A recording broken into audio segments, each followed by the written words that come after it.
Assalamualaikum dan selamat pagi. Saya ucapkan kepada rakan-rakan yang turut hadir bersama saya pada hari ini. Saya Muhammad Ismail bin Rais. Saya Julia Zafira Binti Abdullah. Saya Khairul Hafizah dari Rizal. Kami daripada kumpulan PAI 2023-2028 akan membincangkan tentang topik-topik berkenaan tentang teknologi hijau.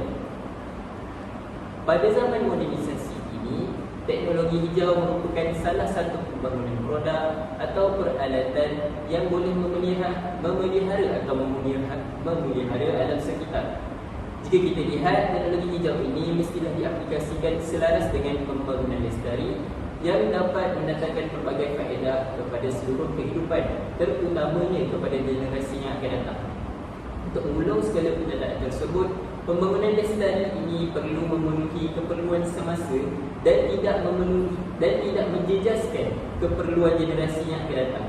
Namun, terdapat juga beberapa pendapat yang mengatakan bahawa teknologi hijau ini juga boleh mendatangkan kesan yang buruk pada alam sekitar. Oleh kerana demikian, telah timbul pelbagai persoalan tentang kerelevanan penggunaan teknologi hijau ini untuk jangka masa yang akan datang. Setelah saya melakukan serba sedikit kajian tentang penggunaan teknologi hijau ini, saya mendapati bahawa teknologi hijau ini dapat mengurangkan impak negatif daripada aktiviti manusia. Apakah yang dimaksudkan dengan aktiviti manusia yang boleh memberikan impak negatif tersebut? Antara salah satu contoh aktiviti manusia yang boleh memberi kesan negatif kepada alam sekitar ialah penggunaan kenderaan yang banyak menggunakan gas karbon dioksida. Seperti yang kita tahu, gas karbon dioksida ini boleh mendatangkan kesan yang buruk terhadap peningkatan suhu global. Dengan menggunakan satu teknologi hijau yang dinamakan sebagai pengangkutan hijau, perkara ini dapat mengatasi masalah tersebut kerana pengangkutan hijau seperti basikal tidak membebaskan sebarang gas karbon dioksida serta gas karbon monoksida. Oh, begitu ya. Jadi saya sedikit ingin menerangkan mengenai konsep seterusnya. Konsep seterusnya adalah pembangunan yang dilaksanakan perlu memenuhi keperluan semasa tanpa menjejaskan keperluan generasi masa depan. Contohnya, penggunaan kincir angin dan solar dapat mengurangkan penggunaan bahan aktif fosil. Oleh kerana demikian, ia menjadi bekal kepada generasi masa depan. Selain itu, memandangkan minyak kini semakin sukar untuk mendapatkan minyak dan gas, oleh itu penggunaan kereta hybrid sangat digalakkan dalam masyarakat.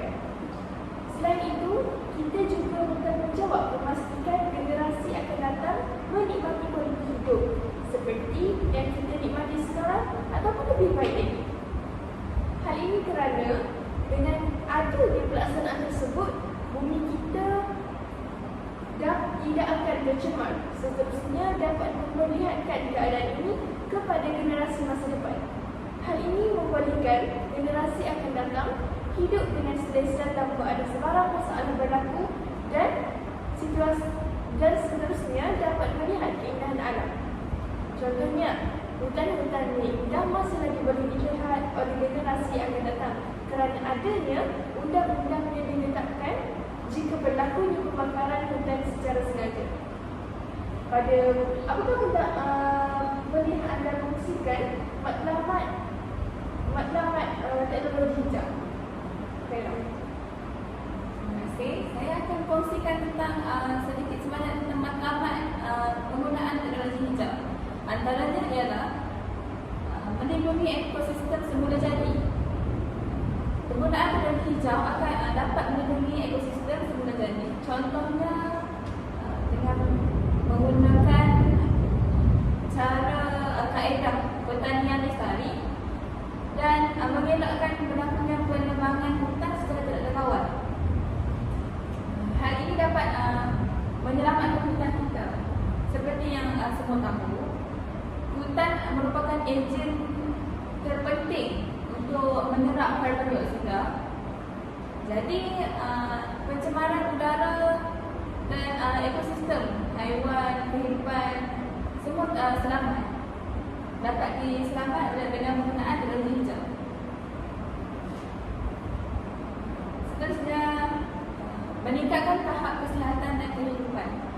Penggunaan teknologi hijau berperanan untuk memberikan kesihatan yang baik kepada manusia. Contohnya penggunaan kereta hybrid. Penggunaan kereta hybrid mengurangkan pembebasan karbon dioksida, dan daripada pengurangan pembebasan karbon dioksida dapat mengurangkan pencemaran udara. Pencemaran udara dapat menyebabkan penyakit berlaku, contohnya penyakit katarak, iaitu penyakit mata, dan juga batuk. Dengan menggunakan teknologi hijau, manusia dapat lebih mudah untuk menjaga kesihatan. Jadi itu merupakan salah satu matlamat daripada penggunaan konsep teknologi hijau. Seterusnya kita akan membincangkan tentang kriteria yang perlu ada pada produk teknologi hijau. Pada pendapat saya, antara kriteria produk teknologi hijau adalah dapat menjimatkan penggunaan tenaga dan sumber bahan api. Seperti yang kita tahu, kita mempunyai tenaga yang boleh diperbaharui dan tenaga yang tidak boleh diperbaharui. Tenaga yang boleh diperbaharui seperti suhu angin, seperti suria, hutan, tenaga yang dihasilkan oleh hutan, dan juga air. Sumber bahan api fosil seperti petroleum dan arang juga merupakan tenaga yang tidak boleh diperbaharui. Oleh itu kita mestilah mengurangkan ataupun menjimatkan penggunaan tenaga yang tidak boleh diperbaharui seperti bahan petroleum. Seterusnya, kriteria produk teknologi hijau yang lain adalah mudah digunakan kerana teknologi ini dicipta untuk penggunaan manusia. Apakah yang maksudkan dengan mudah digunakan? Adalah maksud mudah digunakan tersebut ialah mesra alam kepada alam sekitar dan mudah untuk digunakan kepada generasi-generasi yang akan datang. Sebagai contoh, pengangkutan awam. Kalau kita lihat, pengangkutan awam sering digunakan oleh masyarakat pada masa ini untuk mengurangkan pembebasan gas karbon dioksida seperti yang saya berkatakan tadi, yang dapat meningkatkan suhu pemanasan global. Seterusnya, kriteria produk teknologi hijau yang lain ialah boleh digital semula atau melalui amalan 5R. Yang kita tahu 5R adalah reduce, reuse, recycle, refuse dan roll. Reduce bermaksud kita mengurangkan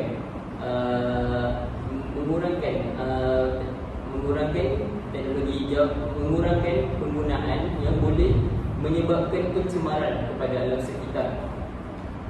Sebagai contoh, jika kita menggunakan bekas makanan yang berasal daripada polisterin, ianya akan melambatkan proses perebutan lalu mencemarkan tanah. Apa pendapat saudari Yulia? Jadi saya ingin tambahkan lagi sedikit kriteria produk teknologi hijau ni. Seterusnya, kriterianya ialah kadar pembebasan gas rumah hijau adalah rendah ataupun sifar. Hal ini kerana dengan menggunakan teknologi hijau, bumi kita akan terjaga. Bumi kita akan terjaga daripada sebarang pencemaran udara. Contohnya, dengan menggunakan kereta hybrid, kita dapat mengelakkan daripada berlakunya pencemaran udara. Kerana sebagaimana kita tahu, kereta hybrid ini dia tidak menggunakan bahan petroleum, tetapi sebaliknya kereta yang ada sekarang ni menggunakan bahan api petroleum. Disebabkan tidak menggunakan bahan api petroleum tersebut, dia dapat mengelakkan daripada berlakunya pencemaran pencemaran udara di bumi kita. Jadi disebabkan itulah ia membolehkan kadar pembebasan gas rumah hijau ni adalah rendah ataupun sifat. Seterusnya dapat mengekalkan keindahan bumi kita. Seterusnya ialah penghasilan produk telah melalui proses inovasi teknologi bagi menjaga keharmonian manusia dan sekitar. Maksudnya ialah proses inovasi. Proses inovasi kita tahu adalah benda yang sedia ada dan kita ingin menambahbaikkan benda yang sedia ada tu. Sama juga seperti contoh kereta hybrid tu.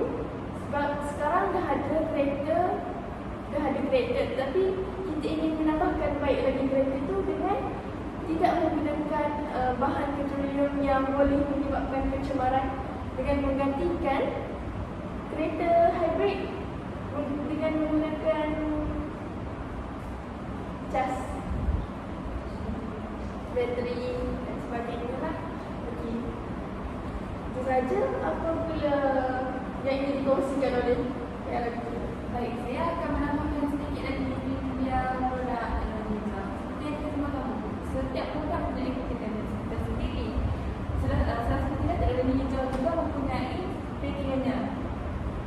Seterusnya ialah kriterianya adalah kriteria energi hijau ialah menggalakkan penggunaan sumber bahan boleh diperbaharui. Produk energi hijau menggalakkan kita untuk menggunakan bahan yang boleh diperbaharui. Contohnya penggunaan solar. Penggunaan solar menggunakan cahaya matahari untuk penghasilan elektrik. Seperti yang kita semua tahu, cahaya matahari ialah merupakan sumber yang boleh diperbaharui. Seterusnya ialah selamat digunakan dan menyediakan persekitaran yang lebih sihat dan lebih baik. Contoh juga seperti yang kita tahu, penggunaan energi hijau dapat menggalakkan kita untuk menggunakan produk yang selamat digunakan. Contohnya penggunaan seperti yang saya katakan tadi, penggunaan kereta hybrid. Penggunaan kereta hybrid lebih baik dan lebih selamat kerana ia tidak menggunakan petroleum dan lebih mengurangkan pencemaran dalam sekitar. Seterusnya ialah berupaya meminimumkan kemerosotan alam sekitar. Produk teknologi hijau berupaya untuk meminimumkan lagi pencemaran alam sekitar, kerosakan yang berlaku pada alam sekitar kita. Contohnya pencemaran udara, mengelakkan berlakunya penebangan hutan yang tidak terkawal, pembebasan gas hijau. Itu semua kandung dalam teknologi hijau yang kita tahu teknologi hijau dapat memelihara alam sekitar kita dengan lebih baik.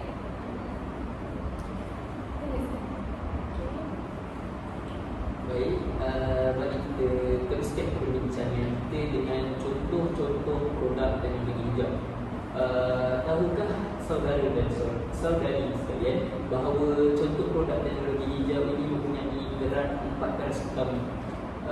Antara salah satunya ialah dalam sosial. Kalau kita tengok, teknologi hijau ini dapat meningkatkan kualiti hidup rakyat. Sebagai contoh, penggunaan bekas makanan yang boleh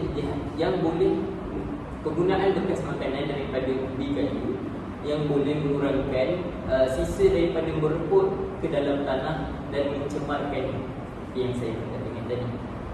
Selain itu, dari aspek sosial yang lain pula, penggunaan pengangkutan awam juga merupakan salah satu teras utama teknologi hijau.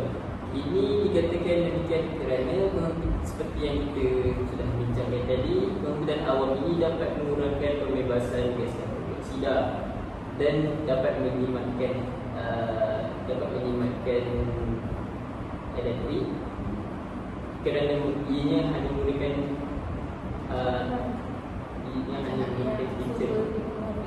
sumber yang boleh diperbaharui. Seterusnya, apa pendapat saudara dan saudari tentang teras-teras utama lain. Kita masuk pula kepada teras utama teknologi hijau dalam alam sekitar. Dalam alam sekitar, kita tahu kesan kepada alam sekitar dapat diminimumkan. Contohnya, produk biodegradasi dan baju kompos. Khaira, boleh tak awak terangkan apa maksud biodegradasi? Biodegradasi merupakan proses penemukan bahan organik secara semula jadi. Contohnya daripada bahan baju kompos dan sebagainya.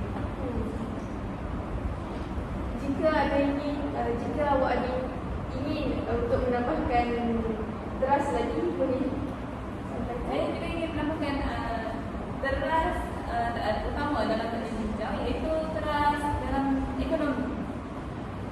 Teras dalam ekonomi, contoh penggunaan teknologi dalam teras ekonomi ialah penggunaan solar. Penggunaan solar dapat meningkatkan ekonomi negara kita. Seperti kita semua tahu, penggunaan solar juga digunakan oleh negara-negara yang maju. Contohnya negara Jepun. Jika kita menggunakan juga tenaga solar ini, negara kita juga akan maju seiring dengan negara maju yang lain. Contohnya, penggunaan tenaga solar kita dapat meningkatkan ekonomi negara kita kerana penggunaan teknologi yang canggih. Seterusnya, Tidak lupa juga kita telah membincangkan tentang 3 teras utama. Terdapat satu lagi teras utama yang kita ungkapkan, iaitu daripada aspek tenaga. Tenaga ini dapat mengurangkan penggunaan tenaga bahan api fosil dengan menggunakan kereta hybrid, kenderaan elektrik, biodiesel dan kenderaan gas asli. Seperti contoh, kita boleh menggunakan bas elektrik, monorail, MRT, komuter dan sebagainya. Seterusnya, kita akan membincangkan tentang kepentingan teknologi hijau. Seperti kita tahu, pembangunan dan penggunaan teknologi hijau yang lebih luas mampu memacu sektor pembinaan negara ke tahap yang lebih maju dan berskala dalam pelbagai aspek. Pada kepentingan teknologi hijau ini, antara salah satunya ialah dapat memelihara dan memelihara alam sekitar. Ini saya berkatakan demikian kerana ini dapat melindungi sumber semula jadi. Seterusnya, ini dapat meningkatkan kualiti udara dan air. Salah satu contoh lagi adalah mengurangkan pembuangan bahan yang boleh digital semula.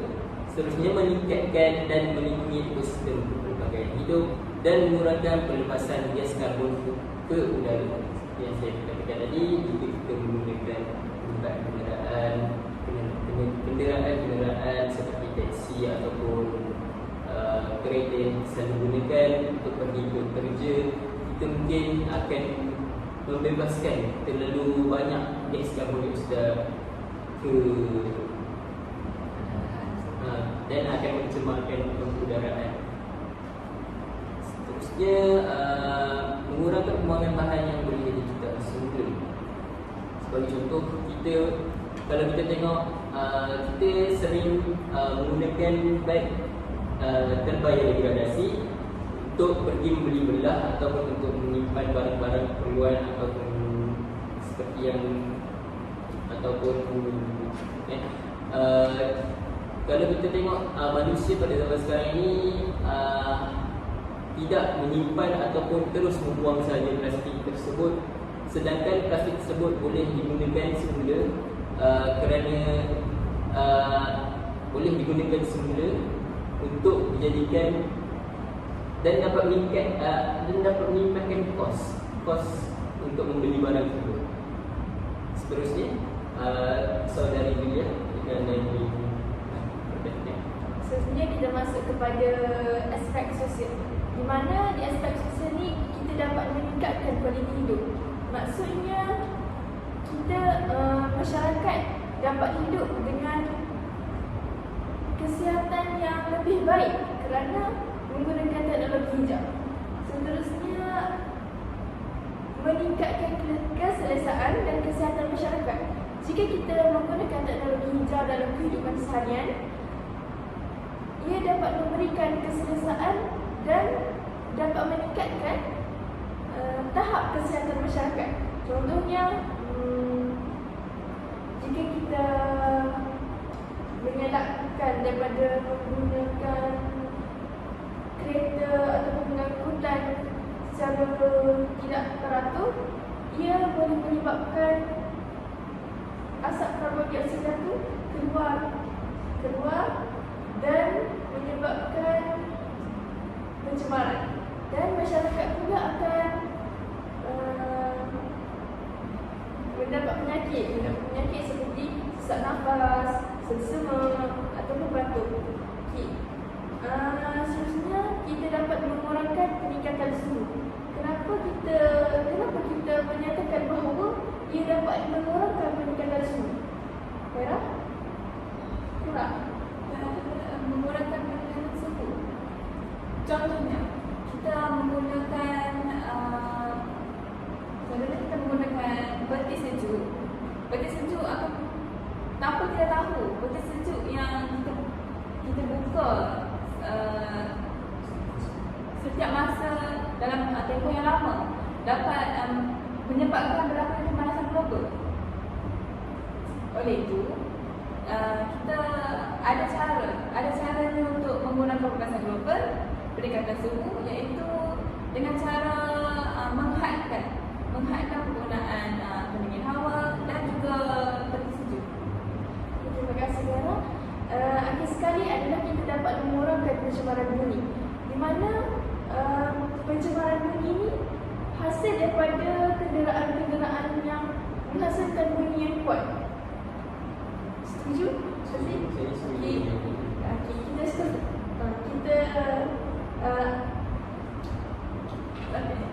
saya suka setuju dengan saudara Julia yang mengatakan bahawa pencemaran bunyi ini daripada kenderaan. Contohnya, kenderaan sekarang yang tidak menggunakan yang bukan kenderaan hybrid, dia menghasilkan bunyi yang kurang menyenangkan masyarakat. Jika kita menggunakan kenderaan hybrid, bunyi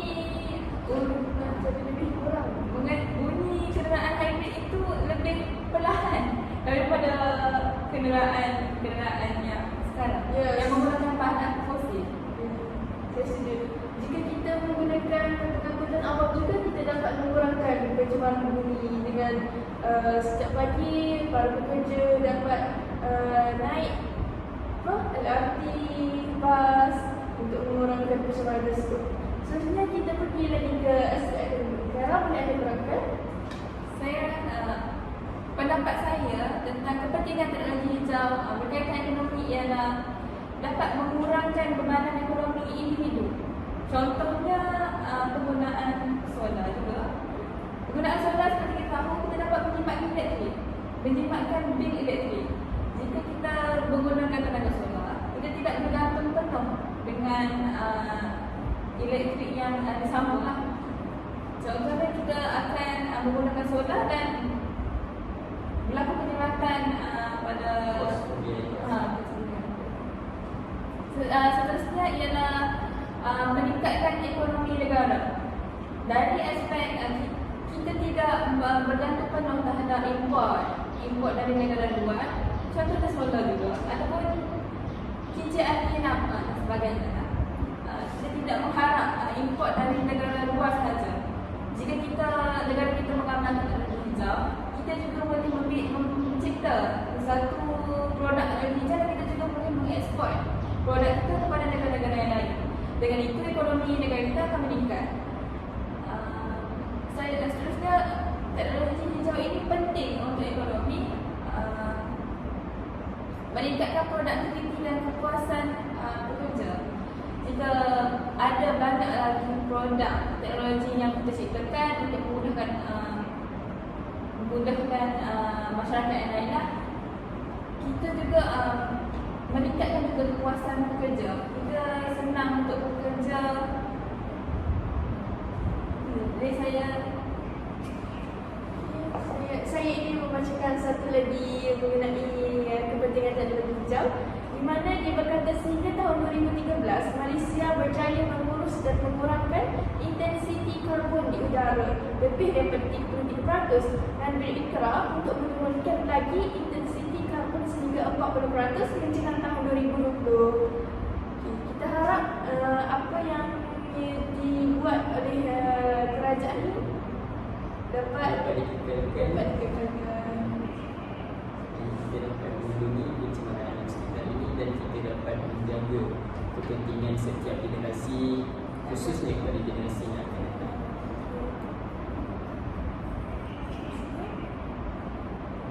Seterusnya saya ingin menceritakan tentang amalan yang berkonsepkan teknologi hijau.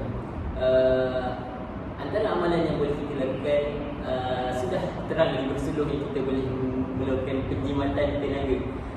Kita mestilah praktikkan penggunaan pencahayaan semula di antaranya dengan tutup switch dan cabut plug peralatan elektrik yang tiada digunakan. Jika kita lihat pada hari ini ada juga rumah, ada terdapat sebahagian beberapa rumah yang tidak menggunakan elektrik itu menggunakan elektrik dengan baik, tidak menutup lampu apabila telah siang. Seterusnya kita juga boleh tetapkan suhu penyaman udara minimum pada 24 darjah Celsius. Seperti yang kita tahu, jika kita tetapkan suhu penyaman udara minimum pada 24 Celsius, bukan sahaja dapat menyelamatkan tenaga, tetapi dapat menyelamatkan kos penggunaan elektrik tersebut. Seterusnya, saudara Julian. Sesungguhnya amalan berkonsepkan teknologi hijau dalam penjimatan air. Kita tahu yang masyarakat ini, sebahagian masyarakat suka membazir, tapi tidak seluruhnya lah. Pertama, apa yang perlu kita buat ialah pastikan bilik air ditutup dengan betul. Jika kita tidak menggunakan air tersebut, pastikan bilik air itu ditutup. Seterusnya, buat aduan dengan segera jika terdapat kerosakan atau kebocoran baik bagi mengelakkan air itu keluar dengan banyak. Bagi sekali menadah air hujan untuk digunakan semula bagi mencuci kereta, halaman rumah dan menyiram tumbuhan. Seterusnya, Vera.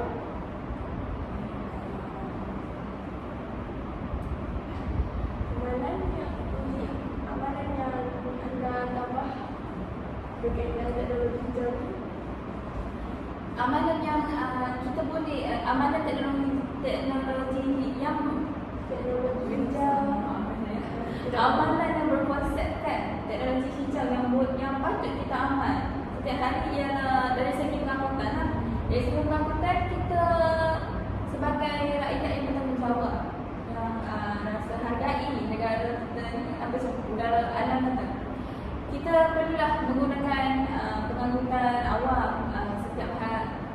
Jika tidak mampu untuk menggunakan setiap hari, gunalah setiap minggu.